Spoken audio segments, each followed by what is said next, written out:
Hello mga ka-Josa! Welcome back to my YouTube channel. And for today's video ay magluluto tayo ulit. So we are here at Ate Josa's kitchen. At ang lulutuin nga natin ngayon ay beef steak recipe.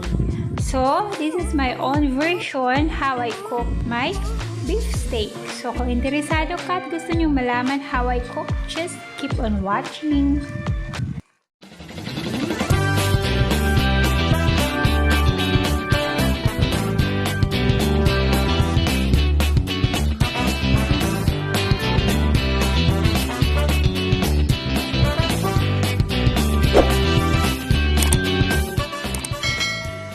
Let's eat ice cream. Charot.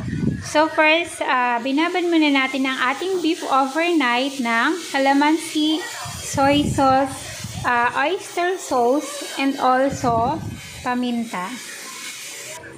And let's start cooking.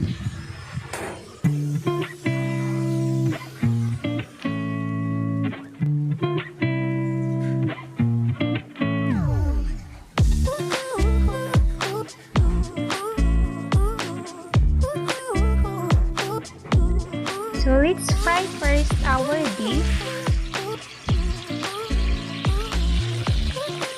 So ipa-fry lang natin siya ng sabay-sabay.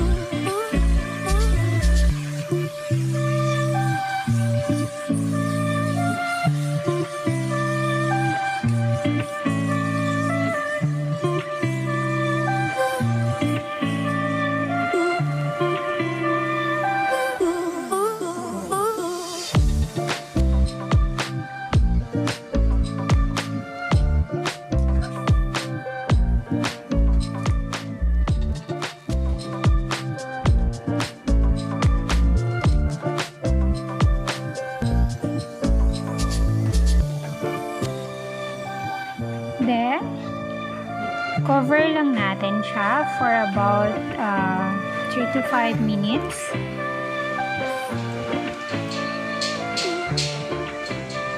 Ayan. So, after 5 minutes, ayan, kumukulo siya.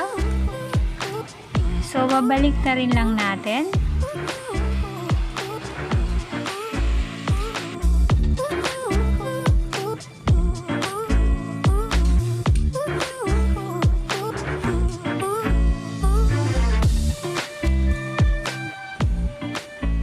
Hintayin lang natin na mag-golden brown at mawala yung water. So may sabaw-sabaw pa siya. Dapat mantika na lang. Yung katas ng beef. So ayan guys. So nawala na yung katas ng beef. Kaya luto na to.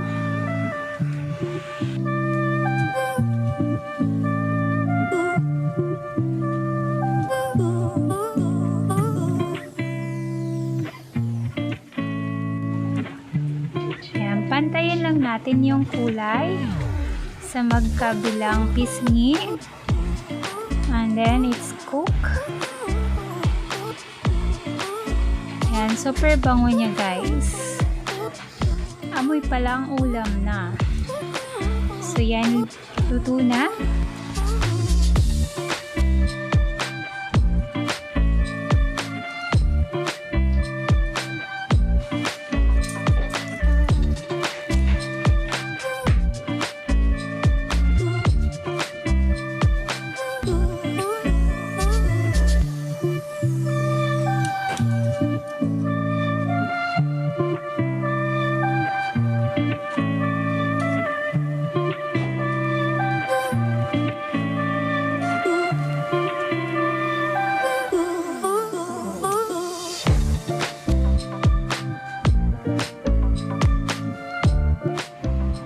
Now, let's prepare our ingredients for the sauce. So, first, meron tayong bawang. Ayan, so it's up to you kung gaano karaming bawang. And we have string onions and dalawang white onions. So, mas maraming onions, mas masarap. Diba?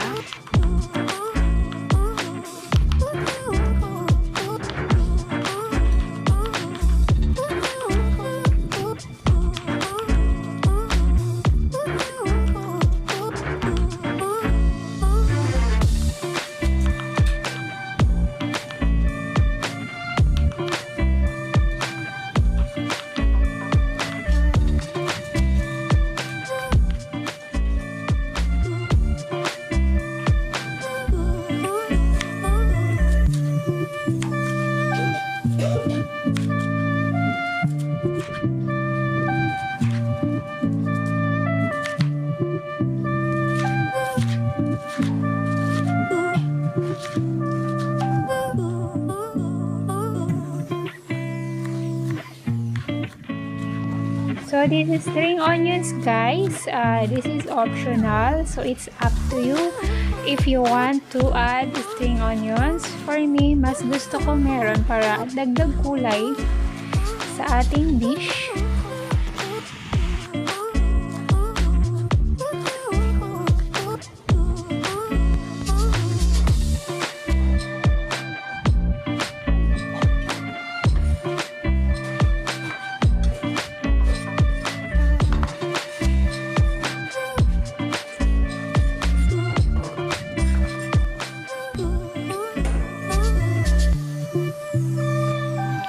Okay, so let's start cooking the sauce.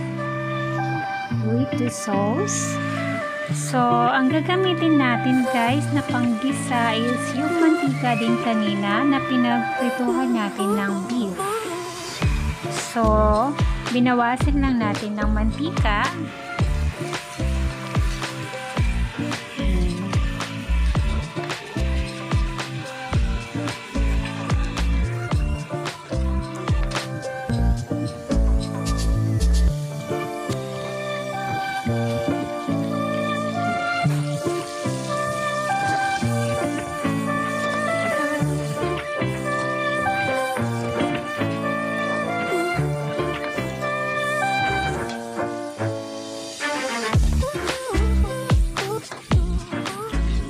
So, igigisa lang natin ng half cook ang ating white onions.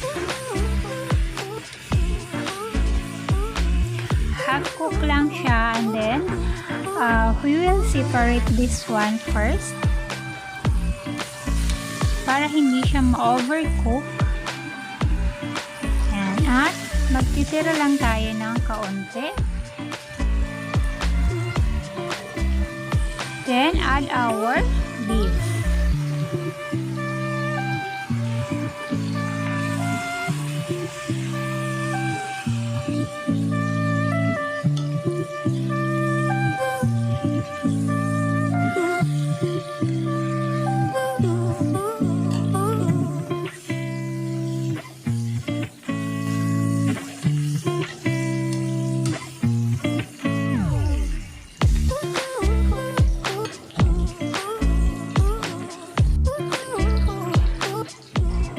Then, ihalo natin ang ating pinagbabaran na sauce. Ito yung pinang-marinida natin sa ating beef.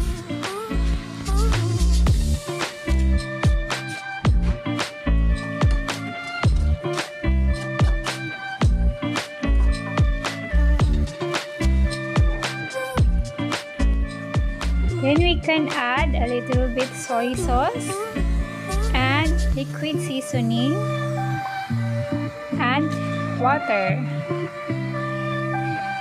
1 cup or 2 cup of water. Then sugar.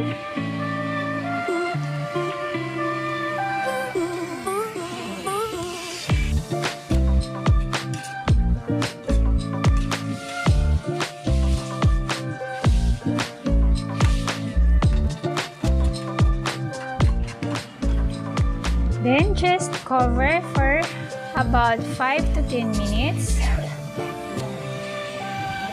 And let's prepare our pampalapot na sauce.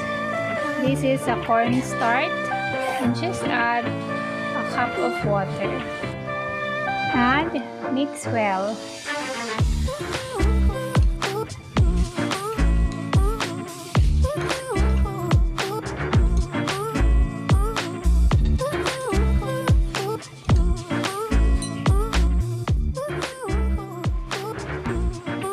So after 10 minutes, so ayan na guys, so medyo wala na siyang sabaw.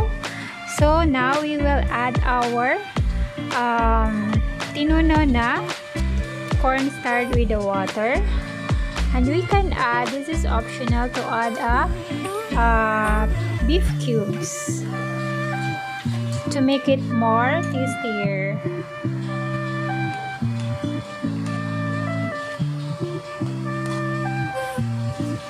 So just mix well. As you can see, malapot na siya. So kailangan lang natin siyang lutuin for about another 5 minutes para maluto ang cornstarch. And also add paminta. And then we can cover again for about 5 minutes. Then that's it. Now let's add our string onions and our half-cooked white onions.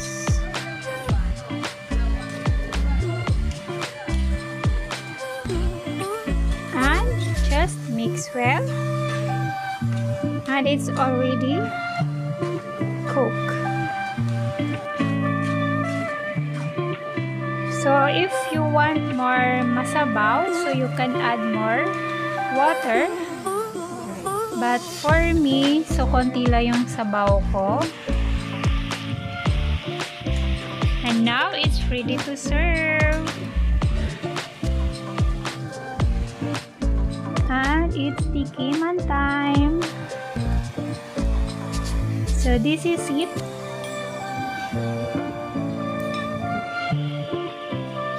It's yum yum yum. So the taste is perfect for me. So that's all for today's video guys. I hope that you enjoyed this video at sana may natutunan po kayo ulit sa recipe na to, at kung nagustuhan nyo po ang video na to, please click the like and you can also comment down below, and please subscribe kung hindi pa kayo nakaka-subscribe, and just click the bell all so that you will be notified on all of my uploaded video. So thank you for watching guys, and see you on my next vlog. Bye bye.